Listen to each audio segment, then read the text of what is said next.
Good evening, everybody, and thank you all for attending the Save Ash Ranges open meeting to discuss the future of ash ranges. We are recording this session, so if you do not want to be recorded, please leave now. We're going to start with the four representatives. I can't find Mr. Manning, Nigel Manning, so if he's on the line, please make himself aware. But in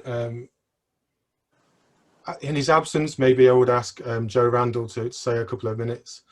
If not, we're going to start with Mr. Gove to give us 2 minutes, then move on to the Colonel Phil Cook, who's also joined us from the UK Training Estate, the parish chairman, and then the Save Ash Ranges group will have. Each group is going to be roughly 2 minutes. Please keep your statement brief, as we've got a lot of people to get through and a lot of questions. Once the opening statements are made, we'll open the floor to questions. Please raise your hand to indicate that you want to be unmuted, and we'll go from there. Obviously, this is a public meeting, so I'm respectful behaviour from all participants. We will take offence at any derogatory remarks or political comments. Everyone is entitled to their opinion, but please be tolerant of each other. The moderators will remove you or silence your comments. So over to you, Mr. Gove, if that's okay. Thanks so much, Carl. Thanks for organising this meeting and bringing everyone together. I know just how concerned so many people are about access to ash ranges.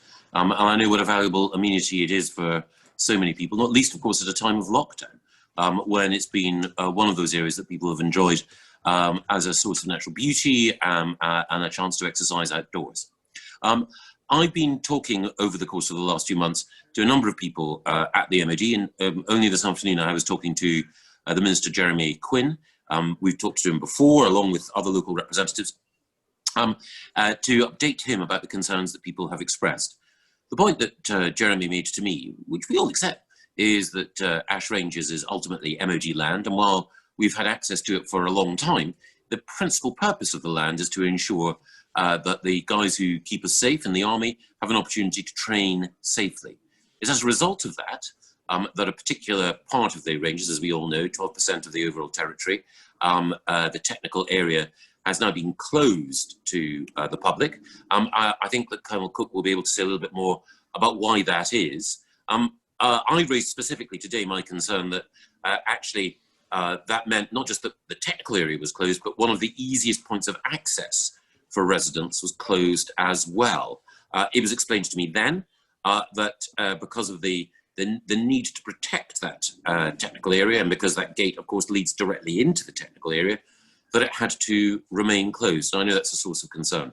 But it is the case that the MOD are planning other means to improve access to the overwhelming majority of the ranges. And it's also the case, I know that people are concerned, well, okay, they may be saying that now, but what about this looming review of military bylaws? Is it the case that the restriction on the 12% that is closed to the public is the thin end of the wedge? I've been assured that's not so, that the consultation on the bylaws will be launched soon, and it's the overall intention of the MOD to ensure that access to those parts that remain open, not just in Ash Ranges, but in other military lands, can be improved. So I'll look forward to listening to Colonel Cook and to others. And again, you know, one of the things I'm very grateful to people for is the focused, fact-based way in which this debate has been arranged. And I think it's important that we stick to facts. It may well be that there are conflicting interpretations of those and strong feelings, which I entirely appreciate.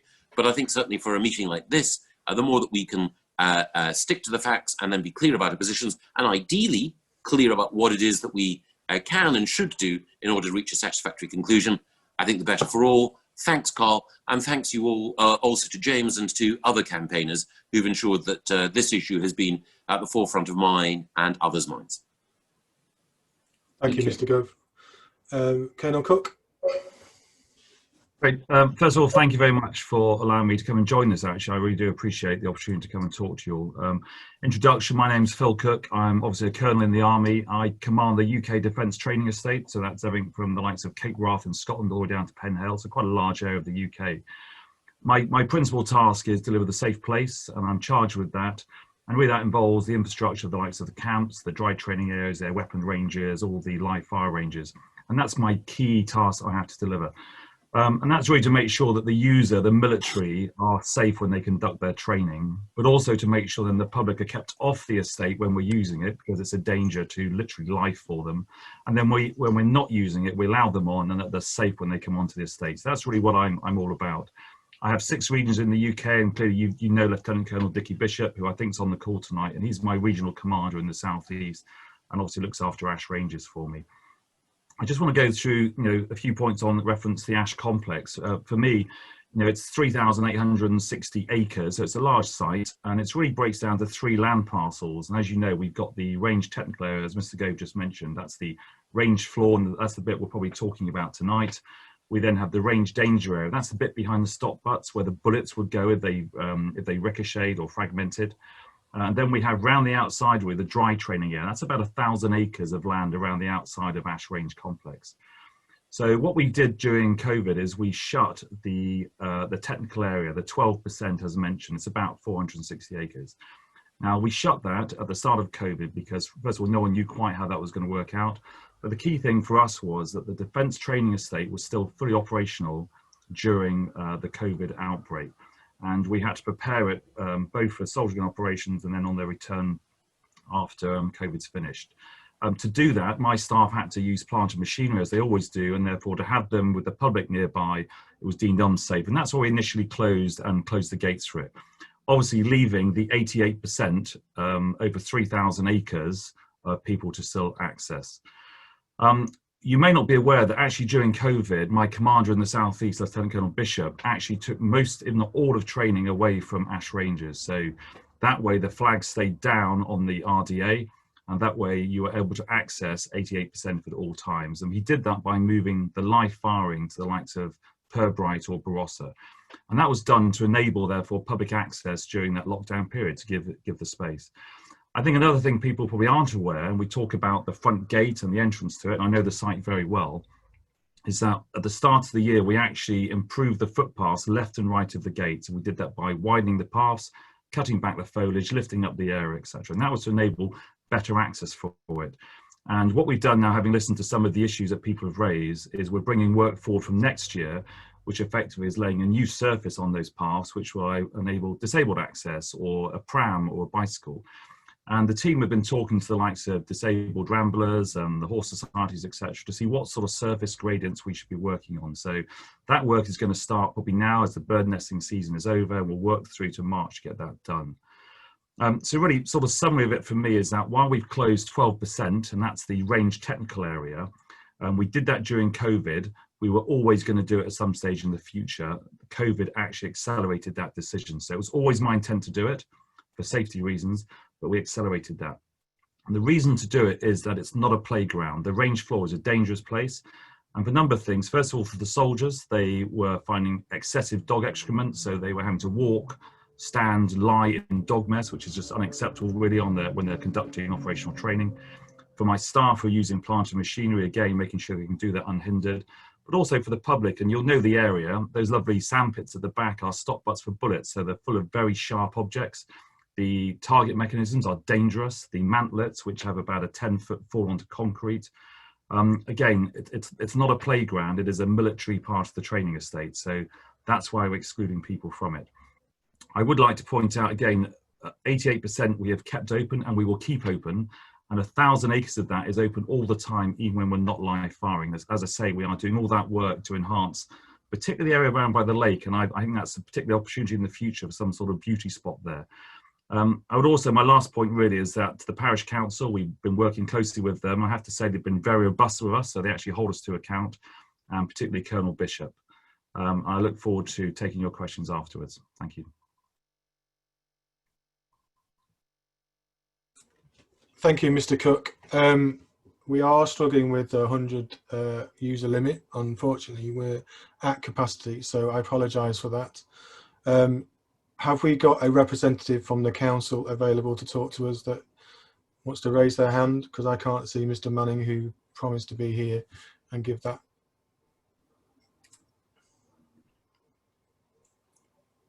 Joe Randall is on, Carl. Yeah. If you can find her, please unmute her. That's what I've just done. Sorry, sorry. Were you calling for me? It's Joe Randall. Yeah, I was calling for Mr. Manning actually, but if we Yes, can't sorry. find. Sorry, the reason I was a bit late joining you at the moment is that Nigel's just been on the phone to me. He's tried to get in via the Zoom and also his phone, and he can't do either. So Yeah, well, unfortunately we're at the limit now, Joe. So we'll have to either go with your statement or we skip that. No, it's okay, Carl. If you don't mind, I had prepared something, so I'll just read it out. Is that all right? Thank you. That's perfect. Thank you. Okay, right. For those of you who don't know me, I'm Joe Randall, one of the local councillors for Ashwolf Ward. I'm well aware that the current access restrictions imposed on Ash Ranges has caused a lot of concern and anger amongst residents, and in some cases has had a significant impact on some residents' use of ranges for recreational purposes, particularly those with mobility issues. The closure of the ranges in March without any warning came as much of a shock to Ash Parish Council as it did to residents. We were all faced with a fait accompli. Since March, Ash Parish Council has been engaging with local representatives of the MOD and DIO in an attempt to get the best possible access to the ranges for residents to mitigate against the current closure restrictions. Initially, plans were put forward by the MOD and DIO to widen some paths and cut back vegetation to try to enable easier and safer access in some areas. However, these didn't go far enough, and following strong representations from the Parish Council, further funding was made available by the MOD to enable additional work to be done. This will extend perimeter pathways and make them more accessible to all users, including those with mobility issues. The Parish Council has been pressing for a central corridor to be put in place between the firing complex to allow access to the far side of the RDA. But before this could be done, complex audits for technical and safety reasons would need to be undertaken. Therefore, this is not an immediate viable proposition, even apart from the additional cost involved. However, the enhanced plans recently proposed are expected to be put in place within the current financial year, barring any unforeseen circumstances such as adverse weather. Details of all proposed plans have been put on the Ash Parish Council website as they became available to the Council. The beginning of the public consultation on the review of the bylaws is still awaited. This is long overdue, but hopefully it will come out sooner rather than later. There has been mention made of mid-October, but this hasn't yet been confirmed to my knowledge. When the consultation does go live, it will give all interested parties an opportunity to air their views about the whole issue in a more formal fashion, and I would encourage everyone who wishes to do so to get involved. As soon as Ash Parish Council is made aware of that the consultation has gone live, it will publicise it on its website. Thank you. Thank you, Ms. Randall. Okay, so just to finish off with a statement from the Save Ash Ranges group. It's with dismay that Ash Parish first heard of the access changes in March by the appearance of COVID posters on the gates. Since then, our goal as a group is to challenge and question the decision-making process at the MOD and see this draconian, unnecessary imposition of our freedoms removed and access preserved. Closing the range danger area has had a significant impact on our community.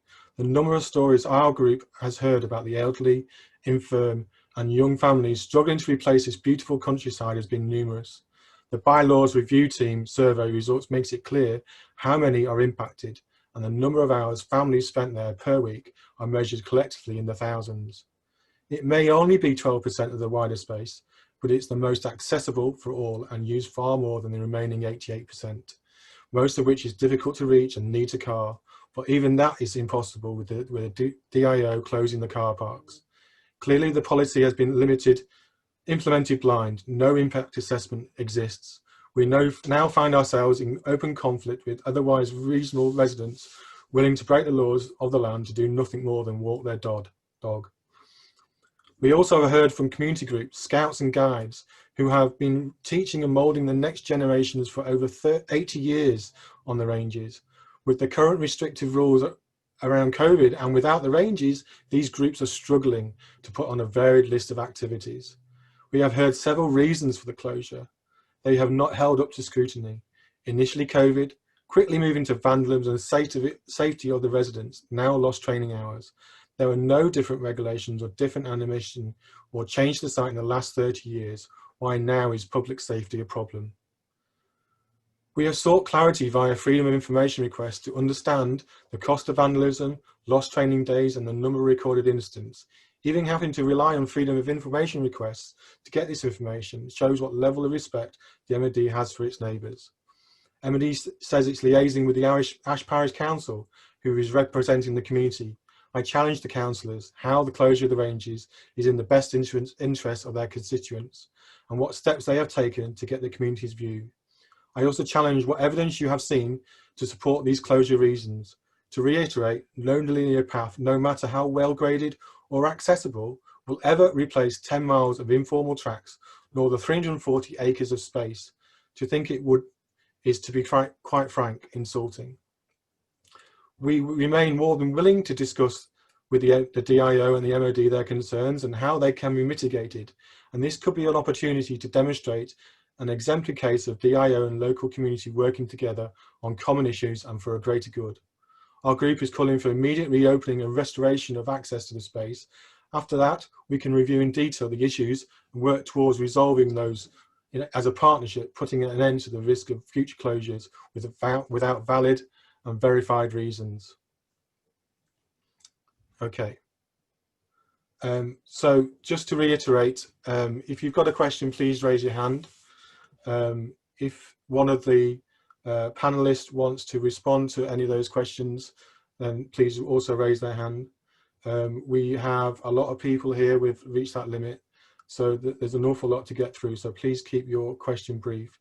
Each question should be directed at one or more of the panelists. Please state your name and position in the community if it's relevant, and the panelists will have a right to reply if necessary. They also could nominate somebody else to respond in their stead. As we do not a lot of time, I expect the questions to be answered, but please keep your answers brief. Okay, let me look at the participants. I'm going to start with my question as my right, and it's a simple yes and no question to Joe and to Michael. Mr. Gove, do you think the closing of the range is the best for the Ash Vale and Ash Vale community? No. I think we have to balance that against the needs of the people who defend us. Ideally, of course, we would have access, but if you have a colonel in the British Army whose responsibility it is to make sure that we have the people who keep us safe being trained effectively, then we need to respect that view. Again, my view is that it is possible to find a way to improve access, but I also think that it's important that we recognise that this is MOD land, therefore, if we're going to discuss with the MOD how we improve access, then we need to take seriously the points that Colonel Cook and others have made. I noticed that one or two people disagree with that, but I'd be interested in the views of those who think that Colonel Cook is in any respect misleading or wrong. Thank you. Peter? Yes, good evening. I've got a few questions for Colonel Cook, if that's okay. Colonel Cook, in August, you did a press briefing with the Guildford Dragon. I'm glad you told us you're conversing with the Ash Complex and the wider RDA. And at that press briefing, you provided pictures of fence and gate damage, citing extreme cases of vandalism. Can you please advise where within the range complex these pictures were taken? I have to say I didn't take the pictures. All I'm told is that they were on the Ash range complex. I can't give you the exact ranges where the figure boards were knocked down or the gates were damaged. So no, I'm sorry, I can't help you with that one. Okay, well, can I help you there? The fence that was damaged was at Stony Castle, flag position 12, totally the opposite end to the range complex. The gate was at Henley Park, at flag gate position at 18 on the map. Nowhere near the range complex and in an area that you've already pledged will not be shut to the public. So my question is, why were these pictures produced to deliberately mislead the public, and they do not substantiate your claim or stand up to scrutiny? So sorry, is your question, am I deliberately misleading? Is that what you're asking? No, what I'm saying, why were these pictures produced? Because they deliberately misled the press and the public reading them, and they do not support your case. Okay. Fair point. I don't know the location of those. I know they're on the Ash complex. You're saying they're not, or not all of them in the technical area. I can't substantiate that. I didn't say didn't take them. What I will assure you is, as I say, and Mr. Gove sort of, hints towards, I'm a British officer in the army. I'm not here to do the public any misleading. So that was never the intent. No, I accept that, but the statements made by the MOD in the past have been the reasons for closure were vandalism, increased incidents of vandalism. You again addressed within your press briefing. Are you aware of the number of logged incidents over the last 3 years? We have had a lot of increased vandalism on the, and it's not the only reason why we're closing the technical area, as I mentioned, was the safety of the public as well and the safety to the user. Vandalism is one of them. Will closing the fence stop the vandalism? They'll probably climb the fences, so I suspect it probably won't. But there is vandalism that happens on the site, and it costs us a lot of money to do it. And you might be aware of, and I was showing one incident of people changing the padlocks on the entry gates, which might seem like a good action to do, but if you're a member of the public who's injured and the fire and rescue service can't access the area because they have obviously our keys for it because someone's changed the locks, it's quite a dangerous thing. So I would urge people, if anyone does do that, not to take that sort of action as well. I'm not aware of too many lock pickers in our community, but I would take that on board. But just for information, in 2017, there were 4 incidents of vandalism reported. And in 2018, there were 3. Since the lockdown, there have been 8 instances of vandalism, which compares with a total of 11 in the whole of 2019. So I struggle to understand your other comment about having a robust system that doesn't rely on the public to alert the emergency services or any other people for incidents. Can you explain why when you locked it down, the number of incidences rose?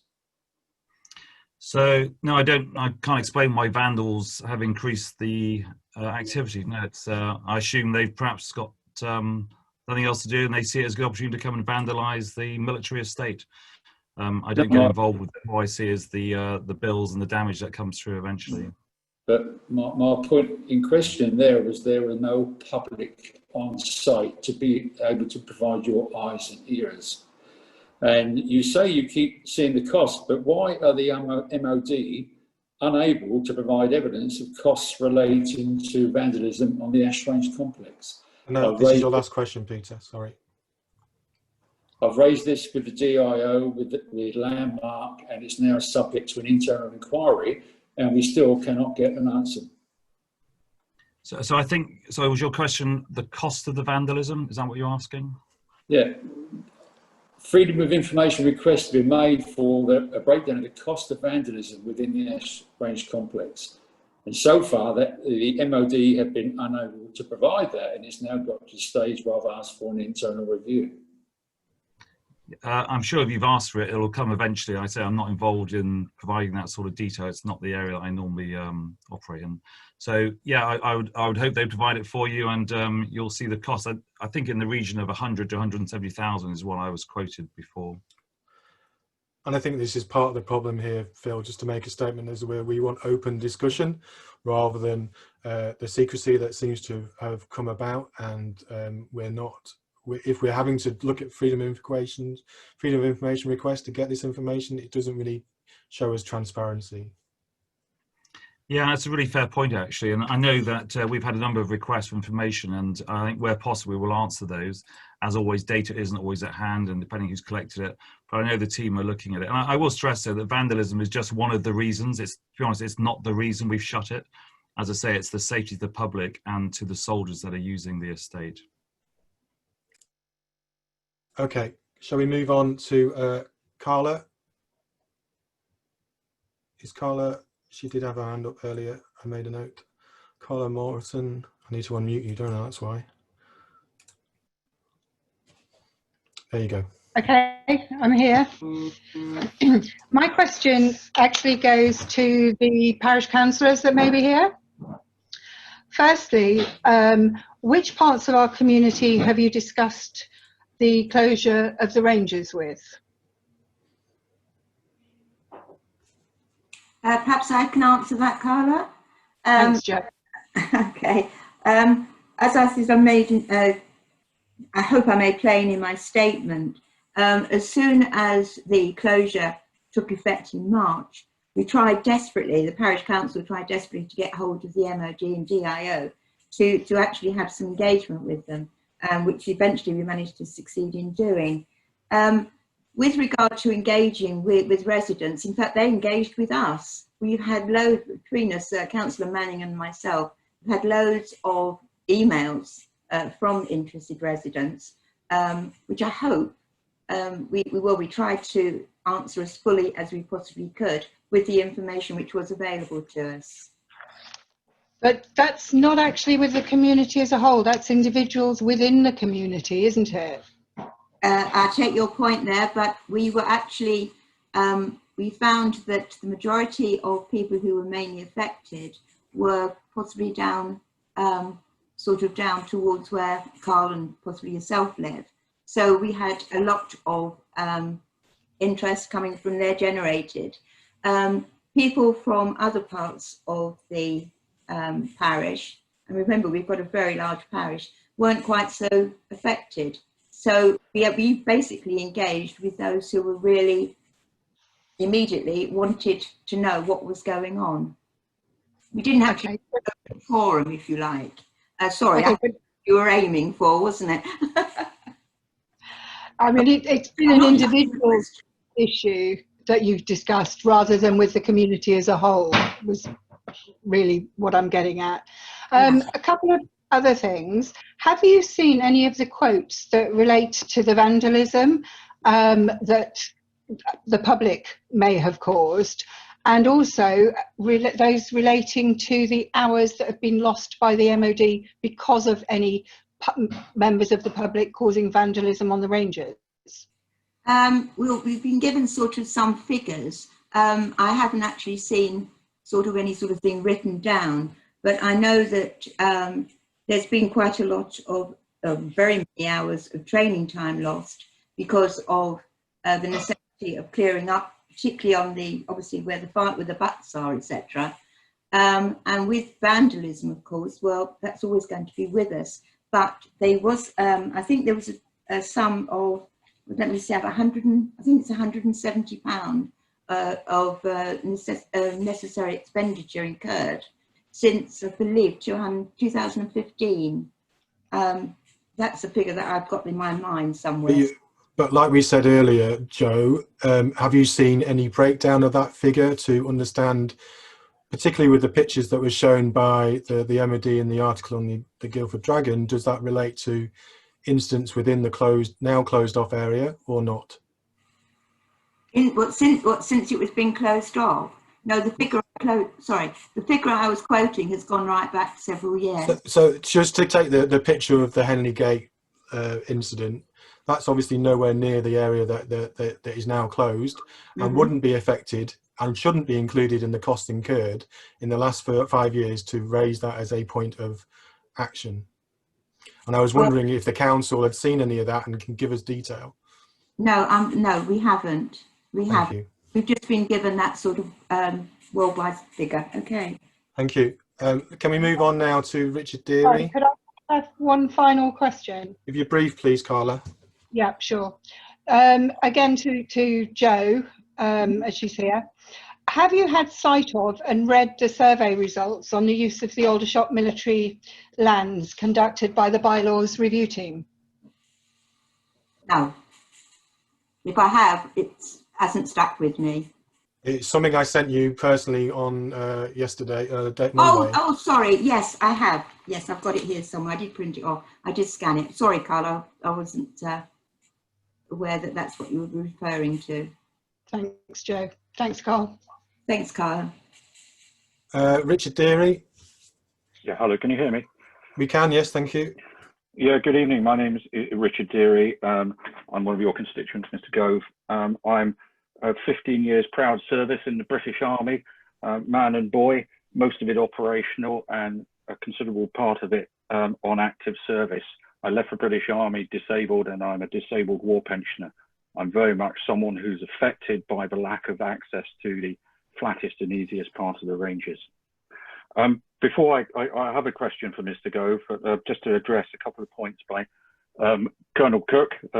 Colonel, good to see someone from the Army here, always a friendly face.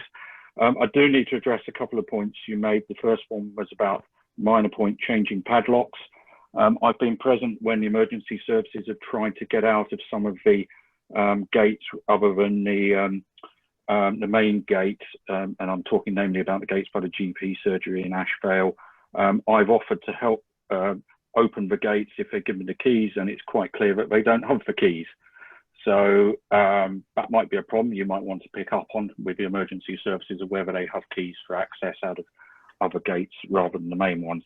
The second and more importantly point I do need to make is you're talking about closing off the range floor for safety reasons because of the equipment, the so-called dangerous equipment there, and obviously the, how should I say, the shrapnel and bits of ammunition which has formed into the butts.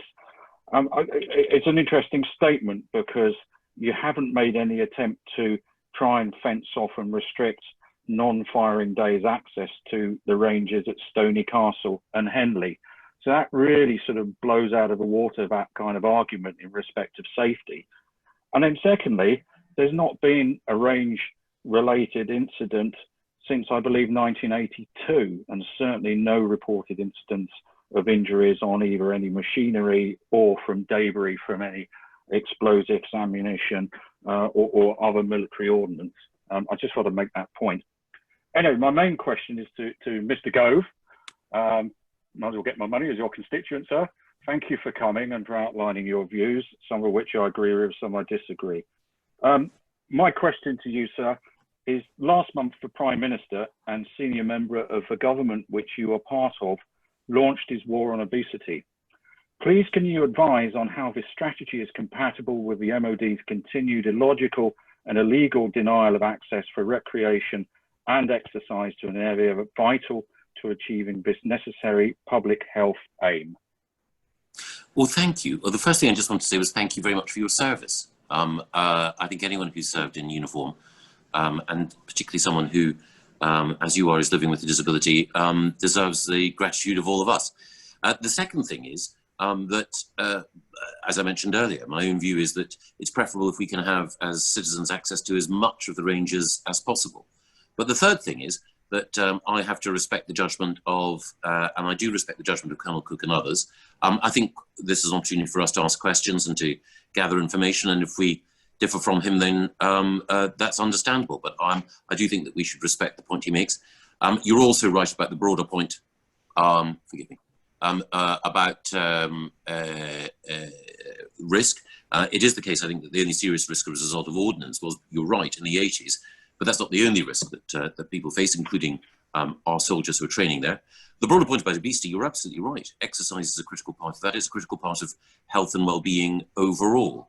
And while the current restrictions mean that easy access for residents who are living adjacent to the ranges is of course compromised, then there are other opportunities as well.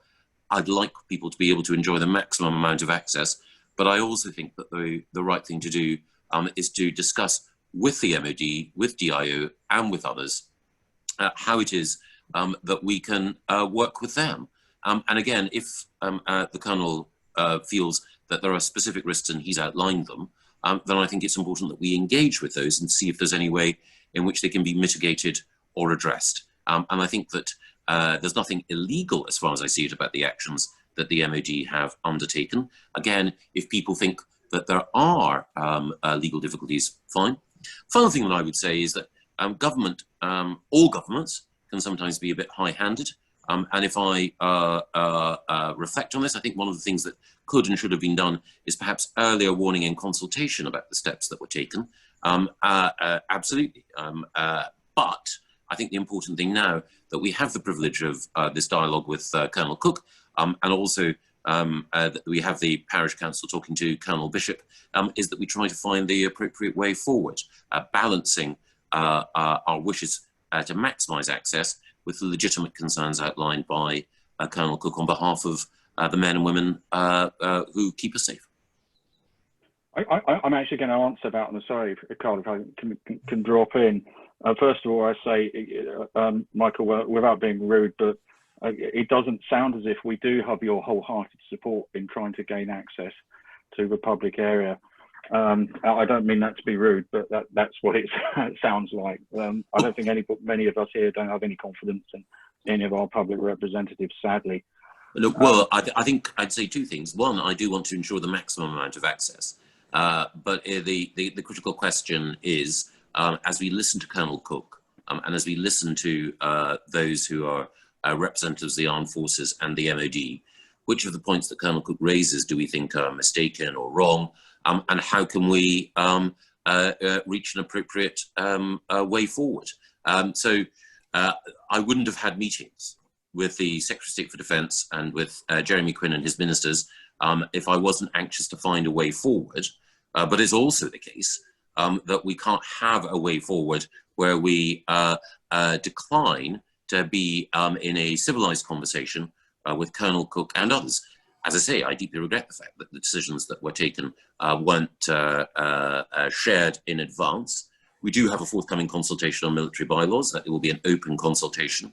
I do want to see the maximum amount of access, but what I don't think is fruitful is to say that the MOD are being deliberately antagonistic now. Otherwise, Colonel Cook wouldn't be here. What we can do, I think, is through this conversation and in the future, have a good dialogue with Colonel Cook, with Colonel Bishop, and with others about how it is that we can guarantee access. And just to, yeah, thank you, Michael. Just to clarify, the MOD DIO weren't coming to this meeting until very late in the day, Monday, when yourself was confirmed to be attending. So I'm not sure whether that had any impact or reflection. I got emails from the offices saying that they were not prepared to make any interaction with us at this stage. So as you can tell why, as a group, we're thinking that we're not getting the access and not getting the representation. No, well, one of the reasons, Carl, why I'm grateful that you called this meeting, one of the reasons why I'm taking part is because I think this is a critically important issue. And that's why I'm grateful to Colonel Cook and others. When I talked to the Minister earlier today, I specifically asked which representatives from the Army and the MOD would be present and encouraged maximum participation. I don't know whether or not, if I hadn't been in this meeting, Colonel Cook and others would be, but I'm glad if my presence has helped bring them along. And as I say, I think that the important thing for us to carry on doing is to have that conversation. And as I say, Colonel Cook will obviously have to talk to his colleagues, but if we can find a way through, if we can find a way of making sure that the specific concerns that he has are addressed, and I know that many campaigners have put forward a number of constructive suggestions about whether or not we can deploy wardens or marshals in order to help police access. And in my experience, there is no organisation as pragmatic or as solutions focused as the British Army. And therefore, again, I don't expect that Colonel Cook can tonight say that there is an instant solution to which he can automatically agree in this meeting. But I do think that the willingness of the MOD to talk to the Parish Council and others is a clear signal that there is a desire to find, wherever possible, a solution. And my own view is that there are solutions possible. We just need to make sure that we negotiate with the MOD in order to find them. Thank you. Can we go to Simon Brown next? Oh, yeah. Can I just come back on some of those? Yeah, sorry, Mr. Kendall. That's really kind. First of all, I just want to really echo Mr. Gove's comments. Richard, thank you very much for your service. Very humbled by what you told us earlier. Thank you very much for the point about the fire keys. That's a really good point. I'll make sure that the fire rescue services have those keys because they're supposed to have them. Your point about Stony Castle, and we don't fence that off. I have a lot of ranges across the country. I say it spreads the whole of the UK. And only in certain areas do we have to fence them because of sort of the local conditions with access. And I was in Essex and Norwich today and up at Colchester, and there was a range there. We have exactly the same as a situation where it was green space, the city is built around it, and we've now built a complete fence around that technical area, again, to protect the range floor and protect the people on it. But the RDA is still open. Reference the warning. It's really, I do get the fact that there was no warning for this, but I would reiterate this was a COVID-19 issue, and it was a case of COVID-19 is coming lockdown. We need to secure our staff and secure that range complex. Hence, that's why it was done at such pace, and that's really unfortunate. Ideally, we would have spent probably the next 6 or 8 months planning this and with consultation, but we were forced into it because of COVID. Thank you. Going to Simon Brown, thank you. Oh, yes, good evening, thank you. Simon Brown, Trail Action Group Chair. Now that we know that the land account within the Surrey constituency accounts for 19,600 hours a week of recreation, or approximately 6.2 hours a week per person who's using the land, can the decision to close the land be re-evaluated? And secondly, will the report that we've prepared, the survey we've prepared, be taken into account for the bylaws review? To Colonel Cook, please. So I don't get involved in the bylaws at the moment, Simon, but I have to say from the bit that I do get involved with it, there is absolutely no intention, particularly on the Ash Range area, to change the access to it. And if anything, as I said earlier, we are enabling access around the sides. But as far as the bylaws review, we have no intention of restricting access to the likes of the RDA, the dry training areas. And that goes the same for other parts in your sort of general area. There's one area, sort of Purbright, which we don't allow access to, and that's normally because of unexploded ordnance. And we do have some areas around the UK where we don't allow access. But for the majority of it, it's presumed public access to areas which are safe to go into. And that's the way that we will go forward with that. Okay, thank you. Just to take up a couple of points that have been raised. One is I would not recognise the situation about Ministry of Defence seeking to be antagonistic, but unfortunately, the COVID decision to close the ranges I cannot accept, because I believe in the press release decision was made in 2015 to close the ranges, so there's been plenty of preparation and time to plan this. Secondly, in July 2019, I was directed by Dickie Bishop to scope an anti-vandal trail through the range complex. That report was delivered. It was very positive in its recommendations, and we believe it could deliver a very, very useful means and mechanism to encourage people to report vandalism. Yet that report hasn't been acknowledged. And if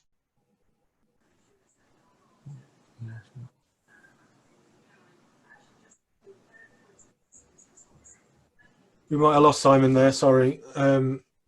If you want to come back on the original question. I'm back now. Back now. I think. Sorry. Yeah, I'm back. I do apologise. So my point is that the decision to close the ranges was taken in 2015. There's been plenty of time to prepare for this, and in which case, why were TAG asked to scope an anti-vandal trail in 2019? It does seem an unusual timing. Sorry, is the question about? Sorry, Simon. Is the question about the timing of the anti-vandal? Yes, 2015 the decision was taken as per your press release, but we were asked in 2019 to scope an anti-vandal trail. People put volunteer time into it, put a lot of effort into it. It hasn't even been acknowledged, let alone responded to, and we wonder now if it was a waste of time and not conducted in good faith. No, I'm sure if you were asked to conduct it, and I have to say, if nobody acknowledged it, I might ask you perhaps to resend it and resend it to the person who asked you. Was that Colonel Bishop, was it? It's gone to Colonel Bishop, it's gone to Mark Ludlow, and it's gone to Mark Sumner. Yeah, so if it wasn't acknowledged, I apologise. I'll ask why. Perhaps you could resend it, and I'll make sure I have a look at it. There's also a second. I'll wait sorry to cut you. There's also a second report that we did into the problem that we have with digging on the land, but that wasn't acknowledged either. May I send you that too? Yeah, send it on to Colonel Bishop and Mark Ludlow, the guys that obviously locally deal with it, and I'll make sure I have a look at it. Thank you very much. Any comment, Mr. Cook, on the Colonel Cook, sorry, on the report, the press release that you were planning on closing the ranges in 2015? Yeah, so I'm not, obviously we only do a certain time of the job, so I've been doing the job for 3 years, so it's I arrived. I'm not aware of any press release. And as I say, for me, the intent was to close it for safety grounds, but not yet. We would have done the whole engagement piece is what we would have intended to do. And I'll reiterate, COVID was just really unfortunate. It made us make a decision very quickly based on safety. And that's why it's accelerated, which is really, I look at it and think, it was still the right decision to do because it's done on safety, but it's just caused obviously a lot of angst amongst you, and wish we'd had time to engage with you beforehand. Rob McGill. Thanks very much, and Carl, first of all, thanks to you for organising this, and thanks to our to the attendees, to our public representatives, and indeed, Sir Colonel Kirk and your team for coming down as well. I should introduce myself. I'm Rob McGill. I'm currently a serving member of the Armed Forces. I work in Aldershot. As someone with almost a foot in both camps, it's a great shame to me that we seem to be in this sort of zero-sum game between residents like myself. I live very close to the ranges. In fact, you can almost see them out the window in the background there, and the organisation which I'm very, very proud to work for. And listening to some of the comments so far today, it is a great shame that we have, the responsible users here represented, but of course we don't have the people who are causing the issues which would potentially lead to the closure. Given that, my specific question, sir, is for Colonel Kirk. Given the removal of responsible users from the range has created this sort of unmonitored space, which to my mind can only sort of encourage vandalism, and also with Chobham Common fairly fresh in our memories, the fires there could only encourage sort of like, or give the space rather for dangerous fires to be lit and remain undiscovered. I'd be very interested to know, as someone who lives just really over the fence, what replacement for the near continuous presence of responsible users is to be provided by the MOD, and also, sir, how much is that likely to cost? Because I think we're spending an awful lot of money potentially on a measure which actually won't keep out vandalism, so won't remove the issue that we're trying to tackle. I'll be really grateful if you have an answer for that, sir. Yeah, Rob, thank you for the question. So as far as the vandalism, I go back to the fact that vandalism is not the key reason for closing the technical area. It's keeping people safe off those dangerous bits. And you'll know the hive range, the hive lifting frames are not good places. You don't want children falling off the magnets. So that's the real reason for doing it. And it's something which Richard mentioned earlier about we haven't had any incidents. We don't want to have any incidents, and I can't afford to have any incidents. So, and that's where the whole risk appetite thing is. We don't wait until someone's hurt and then close it. Decision was made to do that. Interesting your point about the good users, the people who will just perhaps walk it and not leave the dog mess and perhaps not climb over the stop butts.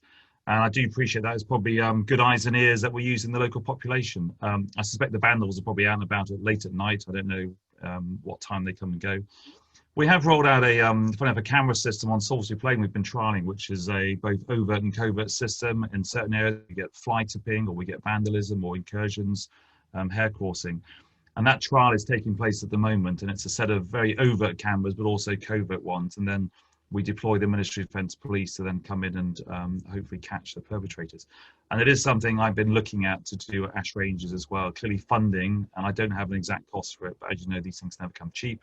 And money is never particularly free and easy in any sort of department. So we will have to balance that. So there is a possibility that we'll deploy cameras in the future, but I don't have a cost for you on that. can I just quickly ask how many incidents were reported against the public in the last 5 years? Have you got that figure? Because that's obviously what you're talking about, isn't it? There is a figure of the number of people that have been injured and reported injured on the ranges, and you're trying to prevent that as the key reason for closure. And I just want to know whether you've got that figure. No, so it's interesting, a really interesting one, Carl, because you'd almost assume we'd have that figure. But if someone is incurring on the range and they go and hurt themselves, they don't tend to come and tell us. They will just go to A&E or they go and fix themselves. So actually, we've always said we have no way of telling if someone has hurt themselves unless they come and tell us. So it's hearsay, yeah? So you've not surveyed anybody, you've not got any sort of report, you've just basically your view, and therefore it's closed. Is that what you're saying? I have no list of people who hurt themselves. I am told of a mountain biker who went down the steps and hurt himself, but I don't have those exact details, and I couldn't 100% say it was his site, but I think it was. You're absolutely right. We don't have a list of. Well, maybe that's why we're talking about the non-transparency. You're talking about these things that are costing money and costing time, the lost hours, but you've not managed to put any figures against this. And this is where, as a group, we're very feeling that we're not getting involved in and not seeing the correct information. So it probably really helped. So £170,000 is the figure we have for sort of vandalism and damage that we've had to spend. And I get your point about the pictures, if you're saying they're not in the technical area, but some of them are, obviously the number boards, etc. So that figure of 170,000 stands. And we will do our best to provide you with, perhaps if you need, if that would help you understand it better, with a breakdown of where I think it would help the community in general to know that £170,000 is a figure that we're losing the ranges for, and the fact that injuries which you can't list, and that's what we just need to be open about. I want to be open and honest with you, and therefore, again, we'll try and provide those details. But again, it's not just the vandalism, it's not just that cost of money, it's the user's safety, and that's my key priority in the public safety. There's a whole number. We've already said, you can't provide any figures on public safety, and it's all hearsay. Therefore, we can't really use that for an argument, can we? Well, I really don't want to provide a figure of someone being killed, because that's then I failed in my job. So the idea is not to have those incidents, and that's why we take those safety measures. Okay, Rob McGill, sorry, I was going to say Hannah then because of your name. Yeah, no, that's fine. It's just quickly, please. Carl, thank you for coming back to me. Sir, thanks for the answer. Orla, I'd just like to say it's a real shame that we're in this sort of zero-sum position. And, you know, I think there's a fairly cost neutral option here of the eyes and ears that, you know, this is a very, the group, you've heard the comments today, you know, there's a really motivated group of people who will go out of their way to ensure that we have eyes and ears on the ranges at no cost. And I think it would be a real shame if we don't at least explore a little bit further that option before we sort of move on to the technical solutions, which will of course cost us a significant amount of money, as you've already pointed out, sir. Thanks, Rob. Okay, Ewan Panther. Thanks, Carl. A question for Colonel Cook. As you'll be aware, DIO has recently removed from public use a number of areas, not just the Ash Ranges complex. So we've got Deep Cut, we've got Long Valley, we've got the Hart Village area, and now we've got Range Complex. They've all been fenced. And normally there seems to be a correlation between the fencing of the land and the recent selling off of MOD property, normally Army barracks. And additionally, all of the car parks have been closed down on the face of it to reduce the use of the public and to reduce public footfall. So it's good to hear you saying that you're committing to a full consultation for the bylaws review, and it won't just be a paper exercise. But will you give a commitment tonight that the MOD isn't going to further reduce public access beyond the range complex you've already done to the military lands for, say, the next 5 or 10 years? Will you give that commitment? So unfortunately, I don't have the power to give that commitment. And when you say, which lands are you talking about? The Ash Ranges or the wider defence estate? So the areas covered by the 1976 Aldershot bylaws, we've closed the Long Valley area, the Deep Cut area known as Porridge Pots, the Heartland area, all of those thousands of acres, well over 2,000 acres of land have been taken out of public use for a variety of reasons. But I think everyone's sort of thinking it's because you've sold off land, or not you personally, but the MOD has sold off land and houses have been built there. And unsurprisingly, people moved this area to go and walk on the amazing MOD lands that surround us. You make some really good points there, actually. And if you and we do have part of the presentation where we talk about the sort of Aldershot, Purbright area. If you look at it 100 years ago, look at it 50 years ago, and then sort of 20 years ago, there's just been a massive explosion of houses. It's just everywhere. And the only real green spaces left for the public are the defence training estate. And we have lost a large parts of it over the last sort of 20 years. And we've literally almost been forced to sell bits off for housing, and then obviously people come and then they want green space, so we give a bit more. We've kind of been nibbled away till there's very little left now of the defence training estate compared to what it used to be. And quite rightly, it's an attractive place to come and, you know, it's the only green space. Why wouldn't you kind of go and walk there? So, and we do encourage, or certainly allow, public access. That the areas that we don't, and you talk about some of those places, for example, there's the high-speed off-road driver training circuit. This is young soldiers learning to drive in armoured vehicles closed down.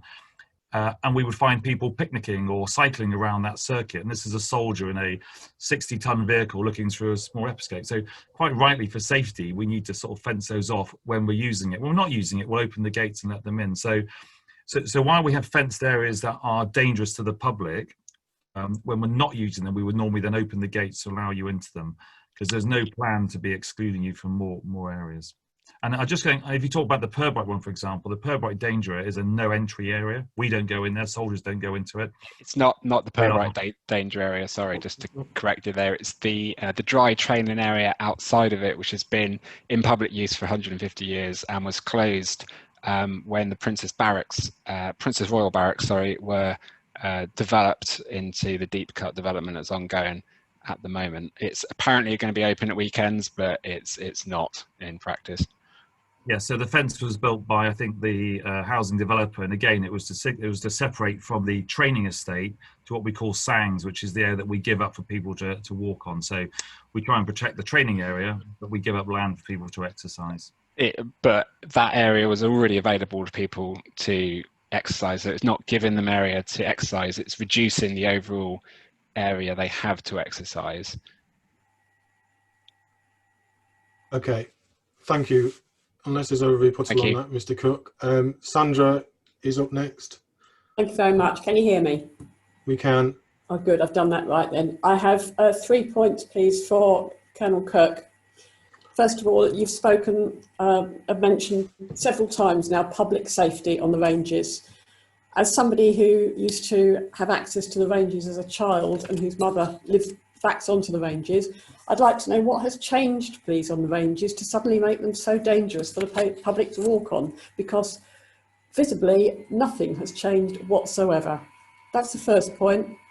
The second one, please, what assessment did the Army do of the impact on elderly and disabled people living close to the ranges and relying on it for their access to fresh air and open space? These people cannot walk a mile to the nearest open gate, go for a walk and then walk a mile back. They're elderly and they're disabled, and there are a lot of them living in that area because the developments there were done in the 1960s and they're now old. The third point, the noise from rifle fire, if you're living close to the ranges, is hellish. Access was a fair compensation for not being able to hold a conversation in your back garden when firing is going on in ranges 2 or 3. Do you really think this is a fair and decent way to deal with your neighbours? Sandra, thank you for those questions. So I'll try and take them in order. So you ask about the risk change and you're talking about the ash ranges, the range floor risk change? Yes. Yeah, so as far as the actual danger, I think I'd agree with you. There's been no change to the danger. There's still fire pits there. There's still the mantlet, the stop butts, all that mechanism's still there. I think what does change for the public is the risk appetite, and that's the same throughout the world, what we're prepared to accept. So that risk appetite, as I say, I'm not prepared to have a death or an injury. The idea is to stop it before it happens. So that's what has changed, is the way people use it. is the understanding of risk appetite. As far as you're talking about access and the elderly, again, I go back to the reason we closed it was for COVID and for the safety of my staff and the users. So, and then protecting the public from our staff, so the machinery. So you will be opening. Front gate, so you will be opening it again after COVID then? No, I've already said that it was always the intention to close it. And then we did it. We had to do it at no notice because of COVID. And that was unfortunate, but again, COVID came to all of us, so that's why it's done at no notice. As far as the access for the elderly, you're talking about going up to the main gate, and that's where you have paths left and right, or just down by, I think it's like a scout hut or something. There's the concrete paths there, and this is where we spent this money actually widening the paths. It's too far to walk. It's too far to walk for people who are living on the Vale House estate, the elderly and the disabled. So they get to the front gate is what you're saying, and they walk through the front gate. Now they can turn left or right on these. They will be disabled paths with the new services done in this financial year. So that will give them full access, both wheelchair, prams and bicycles. No, it doesn't. At the front gate. No, it doesn't. They used to walk out of their back gardens, across Enfield Lane, Crescent Lane, and onto the ranges. And then they could toddle around, meet people, get a bit of fresh air and exercise, and toddle home again. Anywhere around the Southern Technical Area, there will be these access paths that have developed, and say they're wider, and they will have services and gradients that are suitable for wheelchairs, prams, wheels. It's interesting your point about the rifle fire, and I travel the UK where the estate I look after, and I made that point earlier that most of our rifle ranges are built in the middle of nowhere, and that's where most of the training estate is. And over the years, people have built houses, and they come and buy houses on the back of training estates. You think, why have we built a range here? No, the range has been here since 1880 or something, and the houses then encroach on towards the military training estate. I'm sure it's unpleasant. I was in Essex last night, and there was explosions going off late at night near where I was staying. But again, the building had been put on next to the training estate. Do the people have access when the training isn't taking place? Last point, Sandra. Thank you. Thank you. Sorry, Sandra, you broke up a bit then. I said that the people have access when training is not taking place. That is a fair compensation. It was a fair compensation. You've left them with the noise, and you've taken the compensation away. I absolutely get your point. I don't think there is a compensation sort of, there's no deal in place for compensation like that. However, we do our utmost. We do our utmost to allow access. And as I say, 88% of this site is still open. It's, we're only closing off 12% of the technical area. The other 88% is absolutely open. And I go back to 1,000 acres, we never shut because it's on the dry training area. And we're actually using that less and less now as well. Okay, I think we all beg to differ on the impact of that 12% and the number of people. Obviously the survey paints a different picture about that usage than you are. Can I go to Alistair Pinkerton? Yeah, thank you very much, Carl, and thank you, Colonel, for being here tonight to talk to the community. As you know, this is an area of former common that has been accessible to the public for 170 years. And at the point when the military arrived and took over that bit of the common, there was a deal put down, and that deal was that the public are restricted from access to that bit of land when red flags are flying, but when those flags come down, the public get to continue to use the land. Now, commoners' rights were got rid of on this bit of land long ago, so nobody's proposing on grazing their cows or sheep or taking wood from inside the area, but I think people are still looking for that little bit of green space, that public access, which has been part of this neighbourly deal between the people of Ash and the MOD or the Army for, as I say, 170 years. What's changed? You've talked about a changing risk appetite, and I have to confess I don't really understand quite what a risk appetite is in this area. I mean, you've talked also about vandalism, but then also have made it clear that vandalism wasn't an issue. You've talked about COVID being an accelerant to this, but then of course COVID is going to disappear. Sadly, the fences are not going to disappear, and people are going to live with this now, presumably for the rest of their lives. So what I have to ask you is this. First of all, what has changed? Secondly, can you commit to the process that Mr. Gove seems to have tried to push you down, which is to be open-minded, to think about alternative solutions, to work with the public, and to remember that it's far better to work with your neighbours than to be in conflict with them. Thank you. Yeah, Alistair, thank you for all those. I think the first question was about commoners' rights in 100 years and what's changed. And I suppose if deals were done 100 years ago, things have changed and bylaws change, etc. So I can't really answer for how that's changed over the years. The risk appetite, for me, what I always quote to people is we used to drive without seatbelts or motorbike helmets. The risk appetite changed. The danger didn't change, but the risk appetite changed. So, and that's where it's unacceptable now. And there's this called landlord liability. We are responsible when people come onto the estate for protecting them. If you choose to jump off the stop button, then it's my fault effectively that you've done that, because I'm responsible for protecting people when they come on the estate. So the risk appetite has changed there. And reference as far as engaging, I think you're absolutely right. I agree with you. The more you engage with your neighbours, the easier it is. And I go back to, I would not have closed this had it not been for COVID-19 at this time. We would have done an engagement, we'd have listened and try and take it on board. For us, we were forced into it for the safety. I go back to, it's a safety decision for our staff and for the people and the user, and that's why it's come. It was almost a blunt way of doing it, but COVID came to all of us at that time. But we are keen to engage in the future. As far as I go back to, we've done our best at the moment. People have said they want access to the RDA, so we've done the pass. They want disabled access, so we're spending money on, again, the services, etc., to try and assist that.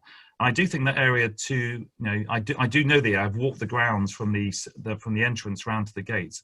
And particularly if you go left at the main gate, that's a beautiful part of the world there. And I think as we enhance it, and particularly around that lake, it's a perfect spot for sort of benches and etc. And we're really keen to support that. And I don't see us using that area a huge amount in the future as we encourage more people to go through it. Just to clarify, you mentioned safety again there, but you've still not given us any figures about what instance. If people are going to jump off those butts, they're not going to tell you because they haven't been telling you for years. So how is that going to be changing? I'm sorry, I don't quite understand what you're... Well, the question is really that you said in your earlier statement that you haven't got figures about the safety numbers and the incidents that happen to the general public on the ranges because people don't report it to you. How are you going to... how is that changing with the new risk appetite? Because people are still not going to report it to you. Well, I'm hoping they won't go onto the butts or on the mechanisms because, again, the fence was always there. We've just now not opening the gates. So the idea is that people don't get the opportunity to jump off them. But there's plenty of people on the ranges with the fences there. Alistair, sorry. Am I permitted to follow up to my original question? Yes, you are, sorry.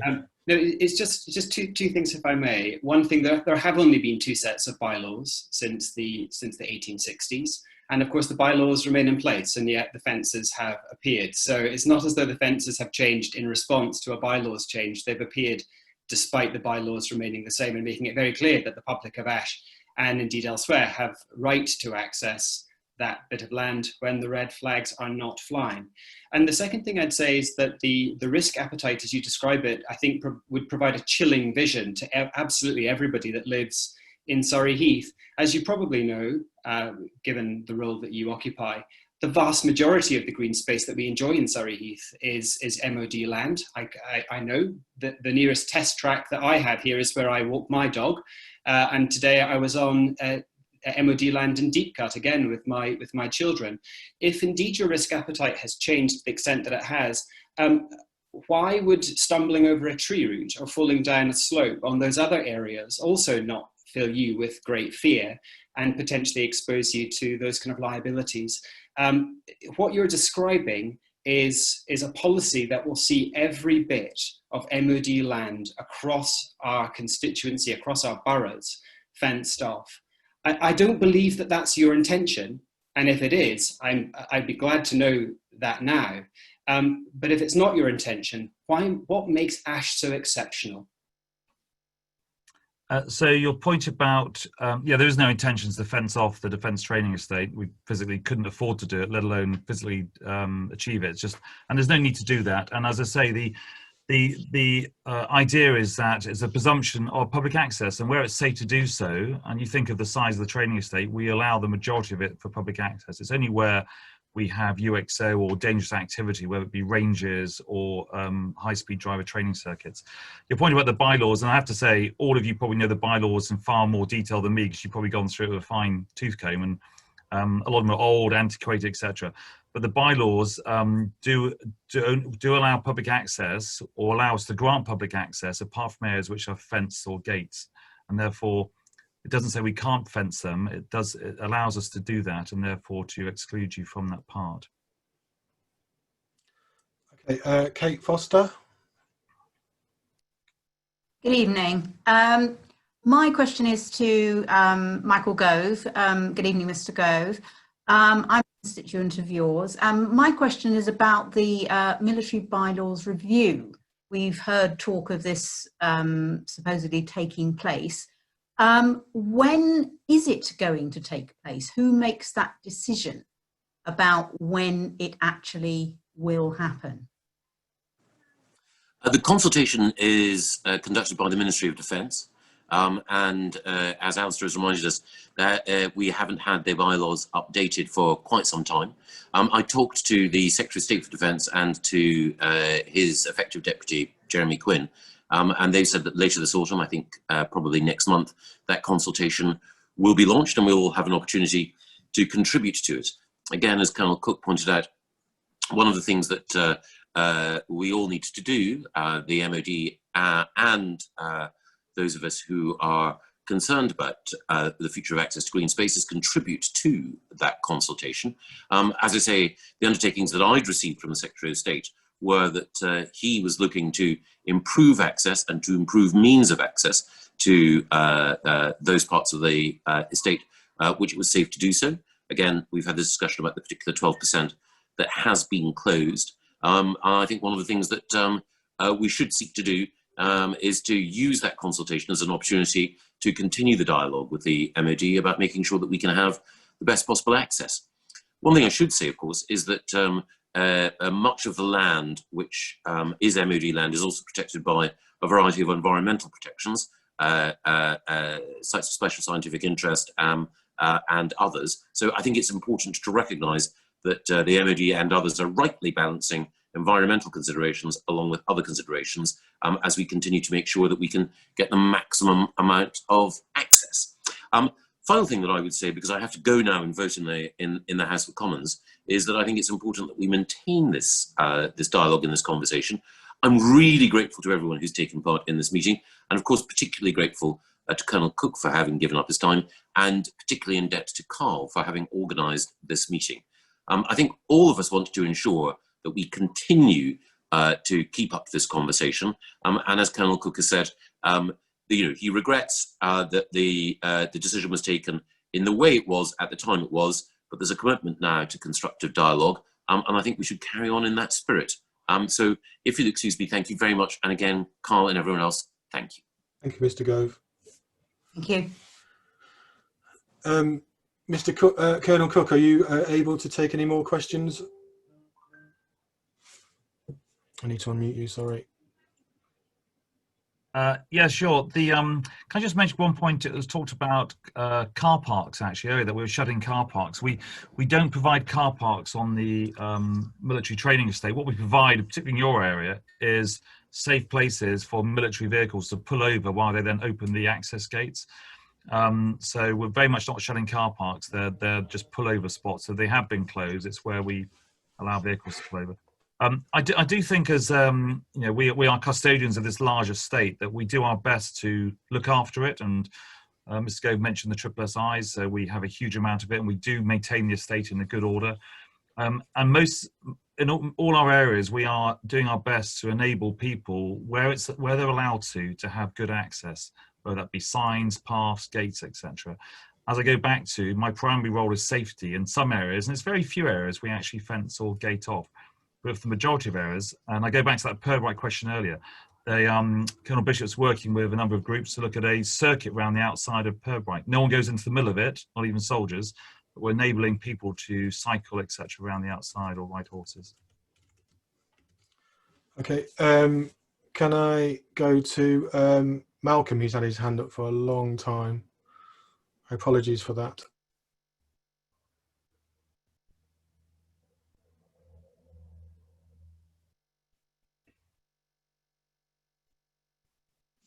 Hello, can you hear me? Yeah, we can. Oh, great. Okay, thanks very much for that.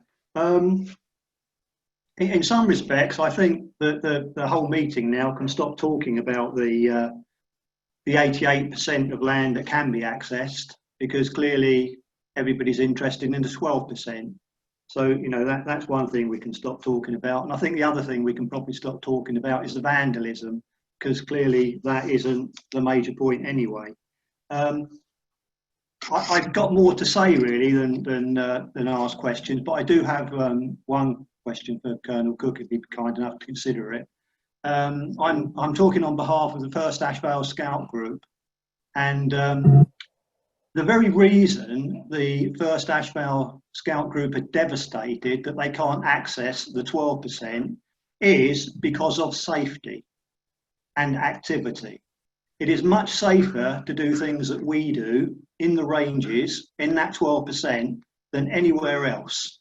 And I'm sure a lot of other people would say it is a very safe area.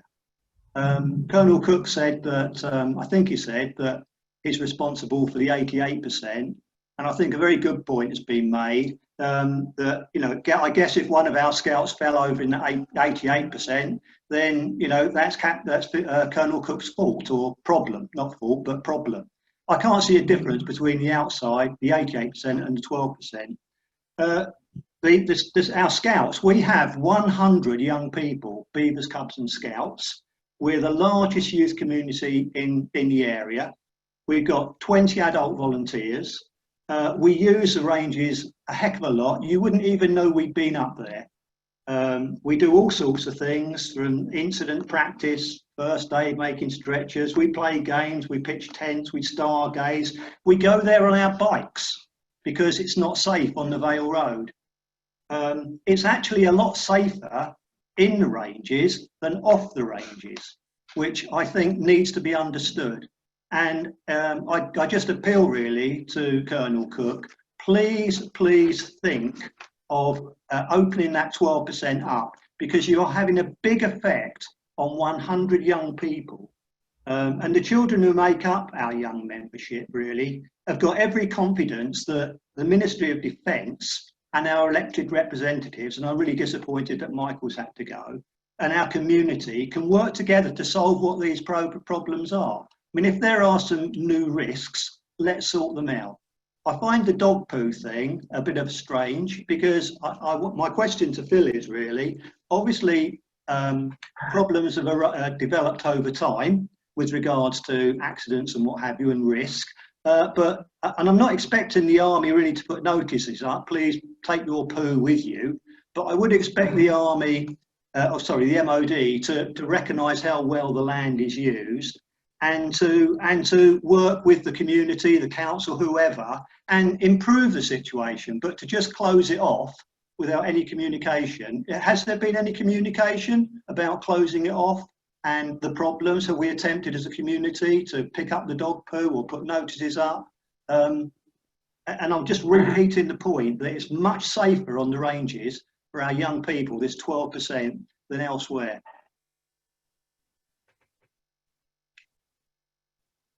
If you want to come back on that, I think the scout work you do is excellent. I would really like to hope that the remaining 88% surely must be equally as safe as that small technical area. No. If you work in. No. So the problem with the bit that you closed is that the open spaces which the scouts are using for wire games, for practicing their tent pitching, for playing a lot of things is not present anywhere else in the community.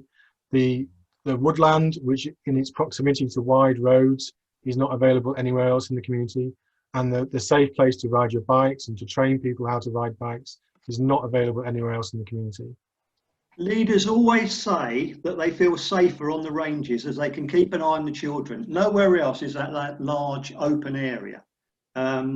you know, the tarmac roads are perfect for riding bikes, and we do walking practice up there for Remembrance Parade. I can't imagine us doing that anywhere else. The whole thing about the ranges, the 12%, is it's a lovely big open area. You've got the road, you have woodlands that's not very dense. It's fantastic for wildlife and bug hunting. That 12% is, you know, what the Scouts have for over 80 years enjoyed using. And for it to be taken away, where our Scout hut is in Wood Street in Ashvale behind St Mary's Church, it's walkable. We take stuff up there, we take it away. It's cleaner when we go than when we come away. If there's any rubbish, we pick it up. And I have to say, we play in the open bit and we haven't come across any dog poo. If anything, you see it hanging in trees, which rather surprises me. So yeah, I mean, what you've done, I can assure you, has had a massive effect on local young people. And in these difficult times, you know, young people are suffering enough, really. You know, the present generation of children shouldn't be punished. You know, it's made life very difficult in COVID times. Thank you, Malcolm. Any thoughts on that? It needs to be reopened. Yeah, I'm really sorry if that's the impact's having on your Scout group. As I say, it's 12%, and I do get your points about it's got a path, and that's why we've opened up the other path for it. There are the concrete paths that go onto the left-hand side that, you know, I walked them a couple of weeks ago. So, you know, we restrict only small areas of the training estate where we think that there's a reason to do so. For the majority of it, it's open for you to use, and it is a huge estate. It's 157,000 hectares across the country, and around there is that over 88%. So, you know, I would encourage you to try and use those. I can't. Your mic's muted, so I can't hear you. Sorry, you have to unmute yourself, Malcolm, now.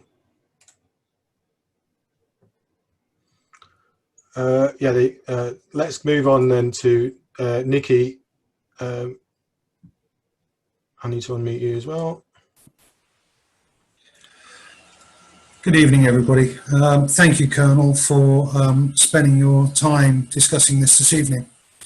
And thanks, Carl and James and everybody that's put this together.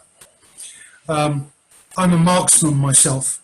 Haven't shot for the last couple of years or as a result of an injury, but do live adjacent to the ranges. What I can tell you is taking away that space for many of us is life-changing. I can't get around as I used to. Green health, as the government's putting forward at the moment, as I'm sure you're very aware, is very important. You know, if you're stuck in an office all day and actually get out and spend some time in the fresh air with the troops, I'm sure you'll appreciate just yourself how refreshing that is. I have spent some time over the years. I've shot for the county, but I have done some long rifle up at Purbury, and spent a bit of time in the butts myself. Now, one of the things that keeps getting mentioned is the shooting holes and the butts. The shooting holes can be dealt with covers and a simple padlock, just as easily as putting it on a gate. I know somebody's got to lock it, close it, open it, and that will keep, you know, some of the muck out of the shooting holes when you're in those as well. And the butts, the mechanisms in the butts are most dangerous. I'm sure you've done as your youth a bit of time in the butts yourself, sending those up and down. You know, you can easily get your arm trapped in those when they're coming down and take your arm off. Now, when they're not in use, as you know, they're locked, so the mechanisms can't be moved. So I don't quite understand where the risk element comes from that. Now, when I was younger, getting on a little bit now, sorry for that, but I used to ride around the ranges and do some mountain biking and things like that. Now, the areas that are fenced off, that we can't get into now, are probably the safest areas to cycle. The areas that are currently open to us are the areas where, if something was to happen to you, you're least likely to have somebody come across when they're walking their dog or something like that. And I've cycled most of the ranges over the years when I was younger. So forgive me, but I don't understand the reasoning behind a lot of this. I do feel that the colonel that's down here, Bishop, has perhaps not kept you as informed as he might have as to the importance of this small area, but the most accessible area of the ranges is to the community. And I'd also like to say, Mr. Gove has come along and gone, okay, it's mandatory land, this, that and the other. Yes, we get that. We want the best for our troops. We don't want them rolling around in dog feces. As I said, I live adjacent to the ranges. I have a 6-foot fence all the way around my garden. And I wake up in the morning and there's feces on it. And it's from foxes, deer. We live in the countryside. It's something we live with. Dog walkers that leave feces on the ranges, unforgivable. But as I'm sure you'd appreciate, I've been over there with my nephews and nieces many times, playing football, flying kites, just having a picnic, doing all of those things in what is a very safe area with low crime. Compare it to a park in London, it's incredibly safe. As far as the vandalism goes, I wonder how much of those costs that are in the vandalism figure are a result of fire. Because whenever there's a fire, it's always a vandal. We live that closely to the ranges. When there's fire, it's a risk to our homes. As somebody said earlier, we live here, it's our home, we're neighbours. Please do your best to get this resolved. I appeal to you, as a serviceman and a gentleman, please give us back our local free spaces for those elderly people that can't get around, that use it, walk their dogs, meet their friends. This is not something people do willy-nilly. Okay. They do it the same day, every time, and now that's been taken away. Thank you. Any comeback on that, Colonel Cook? Probably not really, because we're going over the same points, and I do, Malcolm, I do thank you for those. It's great you did the shooting. I get your point about the high frames. We do try and lock them. Sometimes it doesn't always work. For me, as far as we're concerned, we looked at this and went 12% is not a huge amount. I absolutely get all your points. It's a really key part of the open area. And that's why we've enabled access to the rest of it. I get all your points, and we'll look at it, but we've closed that for a good reason. We've enabled the other area, and I'm surprised that the 88% doesn't hit it with you, but because I understand why that 12% is so key. So we'll have a look at it, but that we're investing in those paths to try and we're never going to replace what you've lost, but we will be able to try and compensate for that. Is what we're doing. Okay, I'm not even going to bother because we're going the same points. The same. Rod and Heather. Yeah, Heather. Can I say that not all the disabled are elderly? Yes, I am older now, but I've been substantially disabled for many years. I've been using a scooter over the ranges for many years. And a few years ago, I wrote to the MOD at Longmoor and asked them if there was any chance of them changing what was then a wooden kiss gate into an ordinary opening gate. They came out to see me quite quickly, and we went up and had a look. They measured it, and then they put the rather swish gate in that's there now that I could get through by using a radar key. Now, that has made such a difference, you wouldn't believe. Now, you're saying about the paths that have been improved, and you keep saying about if you go up to the main gate and go left, that there's a pathway. I can't get up there. That's too far. By the time I get up there, that's half my distance gone. We go up to what was the disabled gate and go right, and nothing's been done about the pathway around there. And it should go a little bit further round and go past the I can't think of the name of the road, but the entrance by the doctors, it's horrendous. There are tree roots, it's dangerous. Ditches. And, you know, if it was, I can't go out by myself. Rod has to come in case I tip up. So it's taken my independence away from me. And I hardly bother now because it's so uncomfortable. And I'd just really like to put that point across. And could I say something? So just 1 minute, Rod. Sorry. Right, Can you just say when that gate was put in, Heather or Rod? Do you know, I'm sorry, I can't remember and I can't find the paperwork, but I would reckon 10, 12 years ago. And incidentally, I was told that Landmark had put it in as a gesture of goodwill. Landmark don't do anything as a gesture of goodwill. And my memory is I'm absolutely sure that it was an MOD arrangement. Okay. Any thoughts on that, Mr. Cook? Colonel Cook, sorry. Excuse me. All right, you can call me Mister. I don't mind. The gate, I've seen the gate actually you're talking about, and I know that the access there. I don't know when it was put in. I don't know the reason or whether it was Landmark or us that authorised it.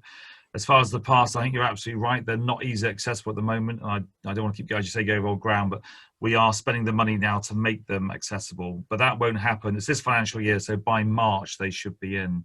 I don't know personally exactly how far and how long, but it will be a much better option for you. I do hope you're right. I do hope you're right, because it's spoiled my life, I can tell you, and I'm not alone.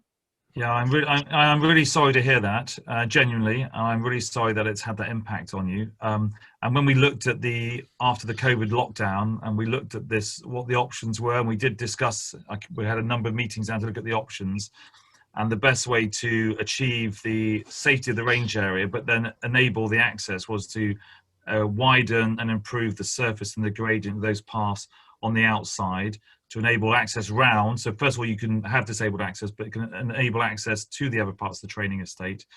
And I really hope that you'll find that meets your needs come. I don't know the exact date. So When it comes. So I missed that one. I've talked over. Sorry? So does she. Yeah. I said, so do I. I beg your pardon. Sorry. Sarah Alexander, if I may. Should we perhaps a couple more minutes and then? That's fine. Yeah. Couple last questions. Hi, can you hear me? I was me? hoping the panel would get a whole load of questions. It seems to be just me at the moment. Well, unfortunately, you're probably the person we want to talk to most. We haven't been able to. Sure. Okay. Hi, can you hear me okay?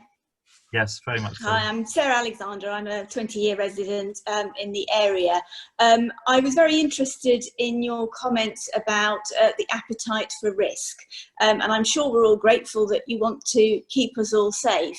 Can I ask how that chimes with the MOD's policy of keeping cattle in calf, free grazing in the Stony Castle Range area, which is in direct contravention to the standing advice of the Health and Safety Executive, given the fact that about 16 people have been killed by livestock engagements in the last 10 years. Okay, so the majority of them dog walkers. Okay, so are you questioning why we leave cattle on the range danger area? It's not on the range danger area, it is on the MOD land that is freely accessible to the public via the Stony Castle Ranges. So it's behind the area of MOD land that sits behind the Stony Castle Ranges. There are a number of belties up there now who are in calf, who are very protective of their calves and who are free grazing, as I say, in direct contravention to the Health and Safety Executive's standing advice, which is that cattle in calf should not be allowed in areas that the public have access to. So I'm slightly confused. Are you, if you're talking about inside the RDA or outside, I assume you're talking about the areas outside. It is outside. It is outside the RDA. Yes, I'm talking about MOD land, and the MOD's desire to have a lower risk profile doesn't fit with the MOD's policy of allowing free ranging cattle on its land where the public have access. Okay, so it's a really good point. I will ask the team to look at that. That's against health and safety advice.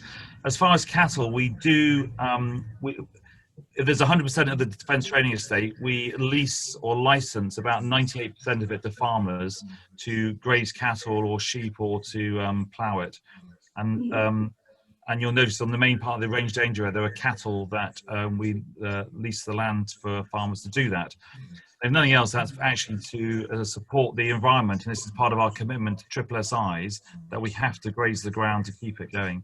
Your point is a well-made one. And may I point out that cattle are inherently themselves not dangerous, but cows who have calves with them are extremely dangerous, which is why the Health and Safety Executive expressly recommends and legislates that they should not be in public areas. Okay, so these are not public areas. Obviously, it's military land, but we allow access to it. But I'll take your point, and I'll ask Colonel Bishop to look into it and perhaps speak to the grazier about that. Because again, the last thing we want is someone to be injured by a defensive cow. Okay. So Dicky's probably listening, so he can take that back. One more, please, and just to James Morgan Yates. Thank you, Carl. Thank you, Colonel Cook, for joining us. A question for me.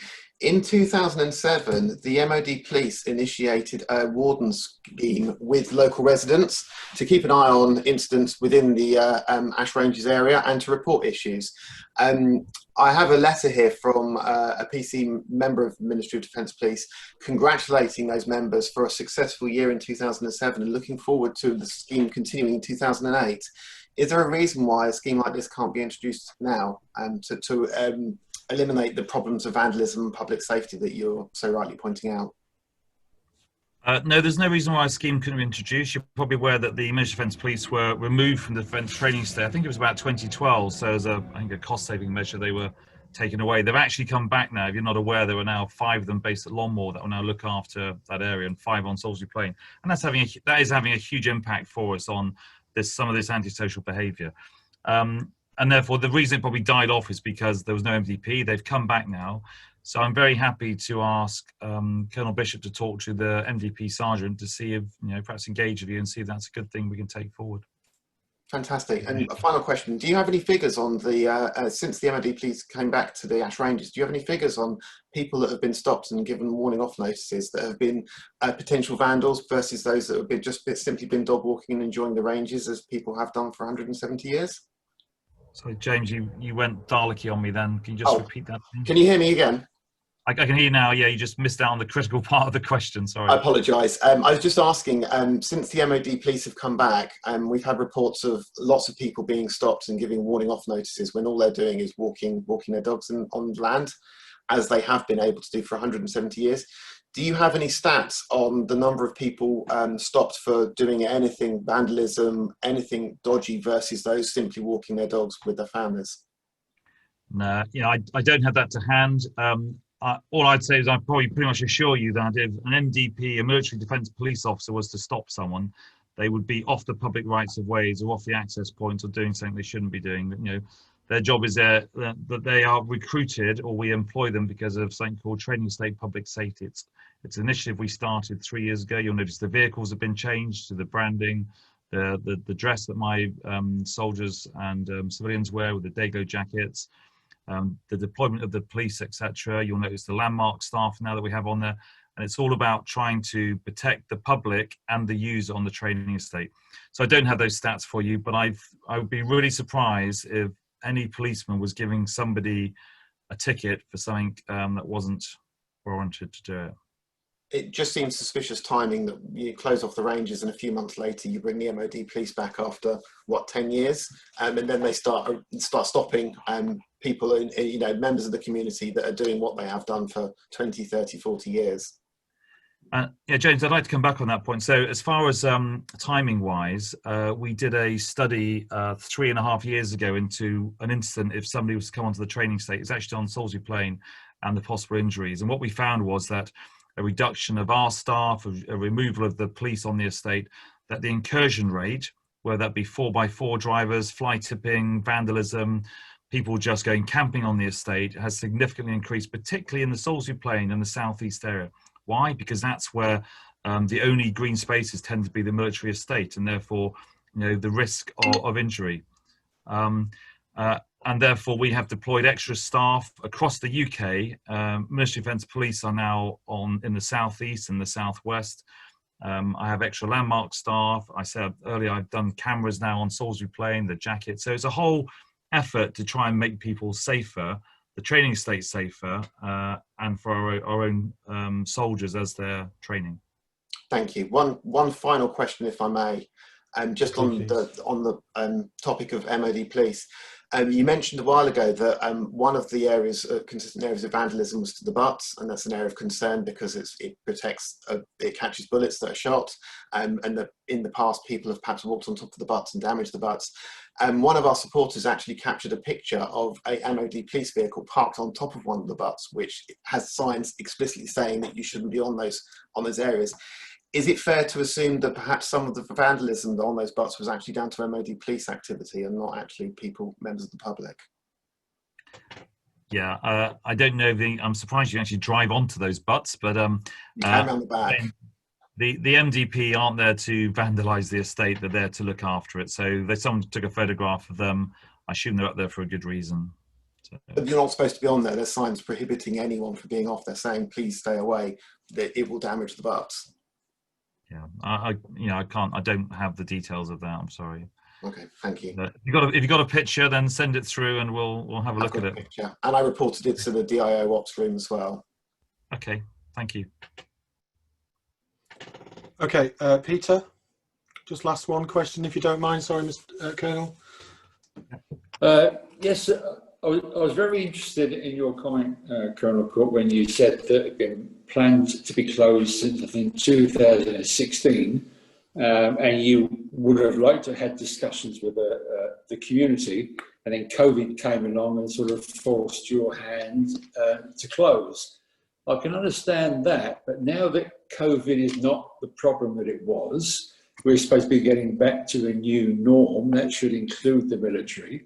Why on earth do you not reopen the complex to the public, talk to us as a community, progress your other initiatives, and then come to us and find a resolution? In the meantime, it should be open. COVID was the problem on the 1st of April. It is not the same problem now. And as Boris Johnson says, we should be getting back to a new norm. So, Peter, I would slightly disagree with you that COVID has not gone away, and it is still a risk to my staff and to user and to the public. And therefore, while we did it at the start for COVID, we've made that decision now. We've leapt forward in that plan. So what we're now doing is our best to engage with you, look at how we can mitigate those paths, etc., and routes to try and deal with your needs. Okay, thank you, Mr. Colonel. And thank you all for attending. I just want to try to clarify finally what that bylaw review, if the bylaw review comes back with the same rules that have been applied for those years that we should have access, will the MOD reinstate access as soon as that's available?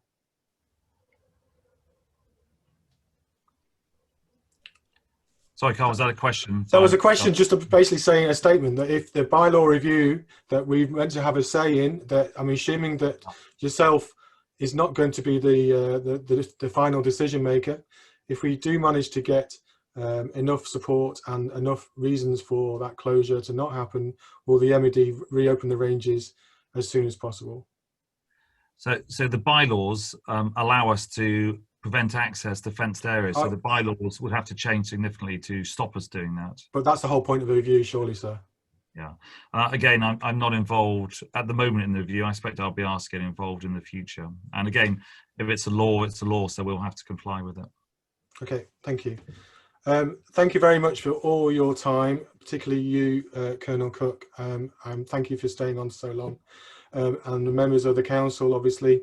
I appreciate everyone coming to this meeting and whoever else is on YouTube, and it will be available on YouTube as a recording as soon as we can make it available.